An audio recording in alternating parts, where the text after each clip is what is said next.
शिवाजी महाराजांना, कवयित्री बहिणाबाई चौधरींना यांना विनम्र अभिवादन करती।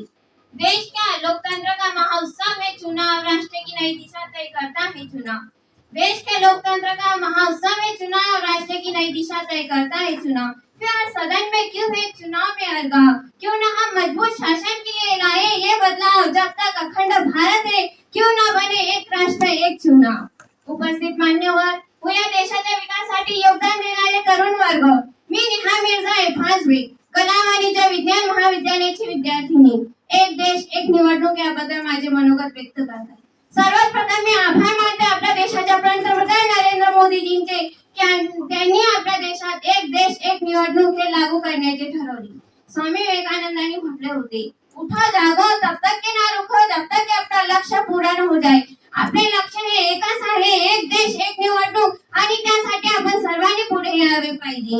उपस्थित मान्यवर, जर आपण भारताचे इतिहास पाहिले तर 1952 ते 1967 पर्यंत हे नियम प्रत्यक्षात होते, परंतु काही कारणास्तव ही परंपरा अखंडित पडली। परंतु पुन्हा आपल्या देशात आपल्या नरेंद्र मोदीजींनी हे सुरू करण्याचे ठरवले।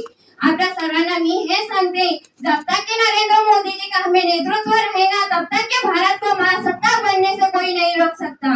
उपस्थित मान्यवर, जर आपण एक देश एक निवडणूक हे लागू करण्याचे ठरवले तर देशाच्या विद्यार्थ्यांचा जो नुकसान होते होणार नाही। देशातील शिक्षक हे निवडणूक व्यस्त असतात, ते विद्यार्थ्यांना पूर्ण वेळ देत नाही। परंतु उपस्थित मान्यवर, जर आपल्या देशात हे नियम लागू झाले तर विद्यार्थ्यांचा विकास होणार। Education is most powerful in weapon which you can be change the world. शिक्षणामुळे देशाची प्रगती होत असते। परंतु मान्यवर, या नियमाला काही नागरिक विरोध दर्शवतात। त्यांच्या मते राष्ट्रीय मुद्दे हेच विचारात घेतले जाते आणि स्थानिक मुद्दे याकडे दुर्लक्ष होणार आहे। परंतु मान्यवर, जर माझ्या मते हे विचार हे नियम लागू झाले तर राष्ट्रीय आणि स्थानिक मुद्दे याकडे काही फरकच राहणार नाही।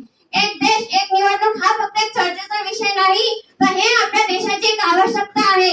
आपल्या देशासाठी आपण सर्वांनी पुढे यावे पाहिजे। आपलं एकच लक्ष असायला पाहिजे, एक देश एक निवडणूक। सर्वांना मी हे सांगते की आपण सर्वांनी या नियमाला पुढे येण्यासाठी पुढे यावे।